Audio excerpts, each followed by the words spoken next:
Convent education. जी बिल्कुल, खुद के विकास से मेंटोर जो कि बच्चों को ही नहीं रहना पहना माहौल को मैंने देखा वैसा कंज्यूम कर लिया। सोशलिज्म का क्या रोल रहता है, सिखाई जा सकती है काम। नमस्कार, राम राम। मैं हूं आपका दोस्त जोगिंदर बीरवाल और आज हमारे साथ जुड़ चुके हैं शिक्षा क्षेत्र के ऐसे मेंटोर जो कि बच्चों को ही नहीं, बच्चे पेरेंट्स को भी, स्कूल संचालकों को भी और लगातार प्रशासनिक को भी जो है एक नई दिशा देने का काम करते हैं। वो हमारे साथ मौजूद हैं जिनका नाम है जगमिंदर सिंह सांगवान। सर, स्वागत है हमारे चैनल। नमस्कार जी। सांगवान साहब, जैसे भी आपका मैंने जिक्र किया कि एज ए मेंटोर, कई बार क्या होता है कि बच्चे और टीचर के बीच में कैसा समन्वय होना चाहिए ताकि वो शिक्षा क्षेत्र में एक उपलब्धि प्राप्त कर सके। देखो, जो टीचर है ना वो रोल मॉडलिंग देता है, उदाहरण स्वरूप नमूना है कला, कौशल, संस्कार, आदतें, विचार और ज्ञान का। और श्रद्धा अगर बच्चे में है और विश्वास है अध्यापक के प्रति तो उसका ज्ञान अर्जन हो जाता है। बच्चे में अगर श्रद्धा विश्वास नहीं है तो मन से कनेक्ट नहीं होता, टीचर का आदर नहीं करेगा। ये दोनों का 50-50 नहीं कहूंगा, ये टीचर का रोल ज्यादा है एनवायरमेंट, माहौल बनाने में से कि बच्चा उस टीचर को पसंद करता है जिसका आचार्य का आचरण हो और ज्ञान में श्रेष्ठ हो। पहले के दौर में गुरुकुल का था, जैसे आपने कहा भी, आचरण में, इन्वायरमेंट में बच्चा एक सेट हो जाता है, एनवायरमेंट को बच्चा कंज्यूम करता है, वो सेट हो जाता है उस माहौल के। माहौल का भी आपने भी जिक्र किया था भी, माहौल के अंदर पहले गुरुकुल प्रथा थी, आज स्कूल प्रथा है, आज व्यवसाय है। दोनों कैसे ऐसा ही था। जहां तक मेरी प्रज्ञा काम कर रही है, बुद्धि काम कर रही है, अगर मैं पीछे मुड़ के देखता हूं तो शिक्षा वेदों से है और वेदों की शिक्षा श्रुति स्मृतियों परमात्मा की वाणी से है। और जहां की ये ऑर्गेनाइजेशन था, पहले थे आश्रम। आश्रम में भी राजाओं के लोग पढ़ने जाते थे, खर्चा था। जी बिल्कुल। मतलब अगर रामचंद्र ऋषि वशिष्ठ के पास पढ़ने गया तो राजा का ही था। उसके बाद हुए गुरुकुल। गुरुकुलों में भी खर्चा तो होता ही था, रहना पहना, खाना, नहाना धोना, उसमें भी मतलब खर्चा था। उसके बाद आए कॉन्वेंट एजुकेशन। जी बिल्कुल। फॉर्मेट हो गए, फिर वो ऑर्गेनाइज्ड होके, उसमें भी खर्चे थे। अब ये इंटरनेशनल लेवल के स्कूल हैं, इसमें भी खर्चे हैं। क्वालिटी कॉस्ट मांगती है, सभी युग में क्वालिटी कॉस्ट मांगती है। यानी पैसा ही इंपॉर्टेंट है शिक्षा अगर प्राप्त करनी है। पैसा एक टोकन है लेने देने का, बाइंग पावर का। मतलब मैं आचार्य हूं, प्राइवेट है, वन हैंडेड है, सेल्फ फाइनेंस है, तो पैसा तो लेना पड़ेगा क्वालिटी देने के लिए। इसको बोलते हैं वैल्यू फॉर मनी का सिद्धांत। अब कितने का रिचार्ज कराएगा, कितने का टॉक टाइम आता है। आपके जूते, मेरे जूते, आपकी शर्ट, मेरी शर्ट, आपका पेन, आपका फोन, आपकी गाड़ी, सब वैल्यू फॉर मनी है। दुनिया में एक सिद्धांत है वैल्यू फॉर मनी का। अगर 1 रुपये की चीज 1 की है, 2 की 2 ही है, सोना सोना, चांदी चांदी है, माटी माटी है। जी जी जी। शिक्षा नौकरी के लिए जरूरी है या खुद के विकास के लिए? शिक्षा बुद्धि के विकास के लिए जरूरी है, उसके बाद नौकरी कर ले, व्यवसाय कर ले, वो बच्चे के चॉइस पर भी डिपेंड करता है। बुद्धि का विकास करती है, ज्ञान जैसे अर्जन करता है, जैसे आप मेरे से सभ्यता से बात कर रहे हो, ये आपकी स्मृतियों में है। मतलब और वो फॉर्मेट है जी, उसका रिस्पॉन्स आप अंदर दे रहे हो, आपका बौद्धिक क्षमता है ये। और वो ज्ञान अर्जन से ये बौद्धिक क्षमता बढ़ती है। जी बिल्कुल बिल्कुल। उसके टेस्ट क्लियर हो सकता है, उसी से बिजनेस चलेगा। वो पावर देती है, बुद्धि जो है ना, बौद्धिक क्षमता जो है ना, वो पावर देती है टेस्ट क्लियर करने की, नौकरी क्लियर करने की, बिजनेस चलाने की, जीवन के संस्कार की। जी बिल्कुल, ये शिक्षा है। सोशलिज्म का क्या रोल रहता है? वो मेरे मतलब घर में कोई भारी बीमारी, मजबूरी आ गई, मेरे पड़ोस में आ गई, तो जैसे माहौल को मैंने देखा वैसा कंज्यूम कर लिया। अब सुख में भी साथ देना होता है, दुख में भी साथ देना होता है। ये सोशलिज्म है। कई बार जो चीजें स्कूल में या गुरुकुल में या किसी भी संस्थान में नहीं सिखाई जा सकती, कई बार भाईचारे के अंदर या बुजुर्गों से के पास बैठ के सीख सकता है, क्या वो भी एक जीवन का हिस्सा हो सकता है? वो स्कूल से बड़ा हिस्सा है। मतलब देखो, शारीरिक स्वस्थ रहे, स्कूल से परिवार का, समाज का ज्यादा रोल है। सोशल मीडिया का सदुपयोग करे, दुरुपयोग ना करे, वो समाज से सीखेगा। परमात्मा की सत्ता को माने।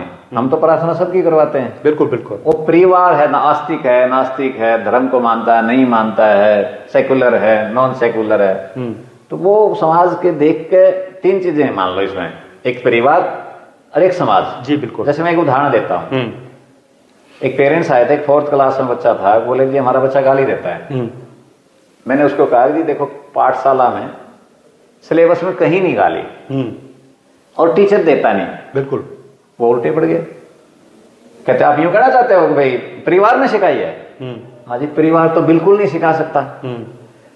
एक इधर स्कूल है, एक परिवार है, और उसके बीच में एक समाज है, कहीं खेलने गया होगा बच्चों में, शायद वहां से सीखा हो। बिल्कुल बिल्कुल। वो है सोशल, वो बहुत कुछ सिखाता है, वो भी बहुत कंज्यूम होता है वहां पे भी, अच्छी भी और बुरी भी। हाँ, मतलब मैं ऐसे बताऊंगा, सबसे बुरी आदतें जिसको समाज बुरा करे वो दोस्त ही सिखाता है, संगति ही सिखाती है। मतलब चाहे वो बॉयफ्रेंड, चाहे वो गर्लफ्रेंड, चाहे और उल्टे काम, दोस्त ही बताता है। इन्फॉर्मेशन ऐसे होते हैं, परिवार स्कूल तो बताते नहीं। जी बिल्कुल। वो सामाजिक है, समाज से सीखता है। सर अक्सर देखा जाता है जब भी स्कूल का रिजल्ट आता है, पेरेंट्स अपने बच्चे की तुलना दूसरे के बच्चे से कर देते हैं, उसके मार्क्स ज्यादा है, तेरे क्यों नहीं आए। क्या ये तुलना करनी चाहिए या नहीं? अगर कंपेयर करेंगे तो कंपटीशन बढ़ता है, और कंपटीशन बढ़ा ही हुआ है। हिंद केसरी कंपटीशन हुआ है, 100 में 100 बच्चा लेगा जब तो एसआरसी में एडमिशन होगा, 5 सब्जेक्ट में। कंपेयर करना ज्यादा बुरा नहीं है, बच्चे को हर्ट करना बुरा है। कंपेयर तो ऐसे भी, कंपेयर शब्द को ऐसे भी कर सकते हैं कि भाई इस बार तूने 10 में से 8 नंबर लिए हैं, जी बिल्कुल, अगली बार तूने 9 ले लिए, दोनों ही कंपैरिजन है, अगर तू बेटर की तरफ आया। और बच्चे से बच्चा कंपेयर करना पॉसिबल नहीं है। सिद्धांत है परमात्मा का, आपका और मेरा डीएनए नहीं मिलता, आपकी मेरी शकल अकल नहीं मिलती, आपका और मेरा आचरण नहीं मिलता, फिंगरप्रिंट नहीं मिलते, आपकी मेरी आवाज भी नहीं मिलती, रेटिना भी नहीं मिलते, आपका मेरा मतलब ब्लड का रंग रेड है, अलग है, तो वो एवरीवन इज यूनिक है। तो परमात्मा की संरचना है। हो सकता है आप खेलने में अच्छे हो, हो सकता है आप बोलने में अच्छे हो, आप हो सकता है आपको टेक्नोलॉजी अच्छी आती हो, मेरे को कुछ और अच्छा आता हो। क्यों जी? नहीं सर, कई बार अक्सर देखा जाता है every child is unique child है, अद्वितीय है। इसी बात पे आ रहा हूँ, बच्चे की जो क्षमता है वो पढ़ने में कम है, लेकिन स्पोर्ट्स में या दूसरे एक्ट में उसकी ज्यादा है। क्या बच्चे को पुशअप करना चाहिए, भाई तू पढ़ाई में अगर पास होने योग्य नंबर ले लो? बच्चे की जो स्किल है, अगर वो उसकी तरफ हैं, एसएस करवा ली और पता चल गया कि बच्चा खेलने में अच्छा है, खेलना भी करवा दो, वहां भी एक प्रोफेशन है। ये नीरज चोपड़ा का थोड़ी दूर तो है घर। बिल्कुल बिल्कुल। 1000 करोड़ पद प्रतिष्ठा पैदा वहां भी कर सकता है, जीवन यापन के लिए स्वस्थ रहेगा। बिल्कुल, बुराई नहीं है उसमें। अक्सर स्कूलों में देखा जाता है, जब मैं आपको सुन रहा था कि इंग्लिश भाषा जो है वो एक बच्चा पढ़ने की क्षमता बढ़िया है, उसकी रीडिंग को आपने अच्छा वो जज किया, लेकिन बच्चा क्या करता है कि इंग्लिश में पढ़ने में और बोलने में तो ठीक है, लेकिन वो हिंदी का ज्ञान पीछे छूट जाता है, क्योंकि उसको जो आर्टिकल है वो कम से कम हिंदी में उसको पता ही नहीं भी 59 कितना होता है, 69 कितना होता है। देखो, भाषा सीखने का बैरियर नहीं है। भारत में 22 भाषाओं के स्कूल हैं। मतलब अगर आप जाओगे गुजरात तो गुजराती के स्कूल, आप जाओगे बंगाल तो बंगाली के स्कूल, आप जाओगे अपने पड़ोसी पंजाब में तो पंजाबी माध्यम के स्कूल, उर्दू माध्यम के भी हैं, इंग्लिश के भी हैं, हिंदी के भी हैं, मलयालम तमिल के भी हैं। बिल्कुल बिल्कुल, ठीक है। लेकिन देखना यह है कि बच्चा किस मीडियम में पढ़ रहा है। इंग्लिश मीडियम में, इंग्लिश मीडियम में पढ़ना है तो medium of instruction, medium of communication, medium of reading, medium of writing है, तो उसको वो माध्यम आना चाहिए। जैसे मैं हिंदी मीडियम से पढ़ा हूं। बिल्कुल बिल्कुल। इंग्लिश वहां एक सब्जेक्ट था, हिंदी माध्यम था, तो इंग्लिश को हिंदी में समझाया जाता था, क्योंकि मीडियम ऑफ इंस्ट्रक्शन। बिल्कुल बिल्कुल। I was a student where English was taught in Hindi, क्योंकि समझाना का माध्यम जो हिंदी था। इंग्लिश मीडियम में इंग्लिश में समझाया जाएगा। सारी भाषाएं तो बच्चा नहीं सीख सकता, 22 तो आपको भी नहीं आती होंगी। ग्रामीण क्षेत्र की अगर हम बात करें, क्योंकि अपना जो रहन सहन, अपना जो रख रखाव, जो भी हमारा गांव से जुड़े हुए लोग हैं, मैं इस बात से सहमत हूँ कि उसकी आड़े उड़े कड़े लठ काट देंगे, हरियाणवी डेवलप होगी। सरदार जी हैं तो तुसी की हाल है, बिल्कुल बिल्कुल, पंजाबी विकसित होगी, हिंदी भाषी में रहते हैं तो दोनों की हिंदी भी विकसित होगी। ये स्कूल पे डिपेंड करता है। ये कम्युनिकेशन जो गैप है ये दूर नहीं होना चाहिए। होगा नहीं, ऐसे ही रहेगा, क्योंकि बच्चा उस माहौल में भी तो रह के आया ना। लेकिन स्कूल पर डिपेंड करता है कि भाई इंग्लिश मीडियम कायम करेगा कि नहीं करेगा। बिल्कुल बिल्कुल। आप मेरे साथ चलो, मैं हर स्टेट में जाता हूँ, श्रीनगर में उर्दू में से बदलने पड़ते हैं, बिल्कुल बिल्कुल बिल्कुल। लुधियाना में पंजाबी में तो इंग्लिश में बदलने पड़ते हैं, हरियाणा में हरियाणवी हिंदी से बदलने पड़ते हैं, आगे गुजराती से इंग्लिश में, आगे मराठी से इंग्लिश में, आगे तमिल से इंग्लिश में, मतलब वहाँ बंगाली से इंग्लिश में बनने पड़ते हैं। लेकिन जिस मीडियम का स्कूल है, अगर वो बच्चा उस मीडियम में पढ़ पाता है, कनेक्ट हो पाता है, तो ज्ञान अर्जन सीखने में सुविधा जल्दी होती है। मैं इसको बोलता हूँ बिगर बेटर फास्टर सीखेगा, थोड़ा सा बेहतर भी सीखेगा। जी बिल्कुल बिल्कुल, ये मीडियम का है बात। और मीडियम कोई बंद ऐसा नहीं है भाई, बंदा थोड़ा है, सरकार ने छूट दे रखी है। बिल्कुल बिल्कुल, पॉलिसी में तो ये है किसी मीडियम का चलाओ। सर एक चीज आती है, जब भी स्कूलों में, मैंने काफी स्कूलों में जाके देखा, बच्चों से बात की या टीचरों से बात की, मैं लगातार पॉडकास्ट करता हूँ शिक्षा एजुकेशन को लेकर, उसमें एक चीज आती है कि रट्टाफिकेशन ज्यादा रहता है, टीचर के ऊपर दबाव होता है कि वो सिर्फ सिलेबस पूरा कराए। ऐसे बच्चे का जो भौतिक विकास हो रुक नहीं जाता है रट्टाफिकेशन में। ऐसे जो आप कह रहे हो मुझे तो अच्छा लगा नहीं, गलत है ये। बच्चे को 10 से 30% रटना भी पड़ेगा। जैसे आपने 2 और 2 4 पहले रटे, बिल्कुल बिल्कुल, फिर उसका कंसेप्ट क्लियर हो गया, फिर दिस की स्पेलिंग भी आपने रटी, फिर उसका कंसेप्ट क्लियर हो गया। टीचर कंसेप्ट क्लियर करवाता है, बच्चे का स्कूल आने का उद्देश्य ही कंसेप्ट की क्लियरिटी है, रटवाने की नहीं है। बिल्कुल बिल्कुल, मेमोराइज नहीं करवाना, मात्र उसको अंडरस्टैंडिंग में, नीचे विजडम तक, प्रज्ञा को ऐसे मतलब धारणा में ले जाना है, ये चीजें ये है। यानी कहने का भाव ये है कि सिलेबस से थोड़ा हटके भी उसको समझाना पड़ेगा। नहीं, सिलेबस को ही समझाना पड़ेगा, फिर अगला सिलेबस आ जाएगा। सिलेबस से हटके तो एक्टिविटी करवाते हैं, यानी कि मान के चलते हैं कि भाई वर्ब है, या मान के चलते हैं संज्ञा है, बच्चे ने रट ली तो ठीक नहीं है, उसको 360 डिग्री उसकी अंडरस्टैंडिंग, गहरी समझ, विस्तृत समझ मतलब डेवलप करवाने का काम टीचर है। टीचर का काम ही है। बिल्कुल बिल्कुल, मतलब बच्चा वैसे यूट्यूब पे आजकल किताबें उसके पास हैं, वो आता ही कंसेप्ट क्लियरिटी के लिए, क्लास में कंसेप्ट की क्लियरिटी के लिए टीचर काम करता है। यहाँ टीचर के हमने दोबारा कंसेप्ट क्लियर करवा रखे हैं, ठीक है। अक्सर कहा जाता है कि बच्चों को मोबाइल फ़ोन से दूर रहना चाहिए, लेकिन मोबाइल फ़ोन के जरिए ही उसको एक्टिविटी दी जाती है। नहीं, देखो अब जो जमाना है private public sector, science technology internet के जमाने में, टेक्नोलॉजी से छूत नहीं रह सकता और इंग्लिश को दबाया भी नहीं जा सकता।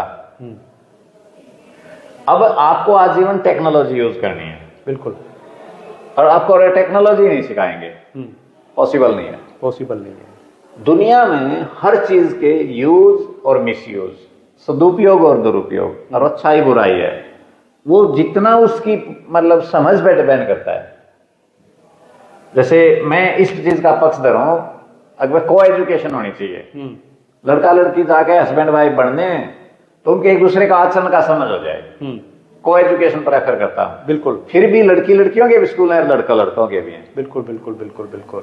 मेरा लॉजिक ये है कि बच्चे, हम टेक्नोलॉजी सिखाने लग रहे हैं यहाँ पे, एआई, रोबोटिक, वो उसको इंटीग्रेट भी करवाने लग रहे, शिक्षा में शामिल करवाने लग रहे हैं। उसका मिसयूज, मतलब आप कैमरा ले रहे हो, सोशल मीडिया, इसका मिसयूज है। अब यूट्यूब चलने लग रही, लाइट रोशनी दे रही है, अगर जो इसने खतरनाक है भी है या भी है। बिल्कुल बिल्कुल, गाड़ी भी खतरनाक है।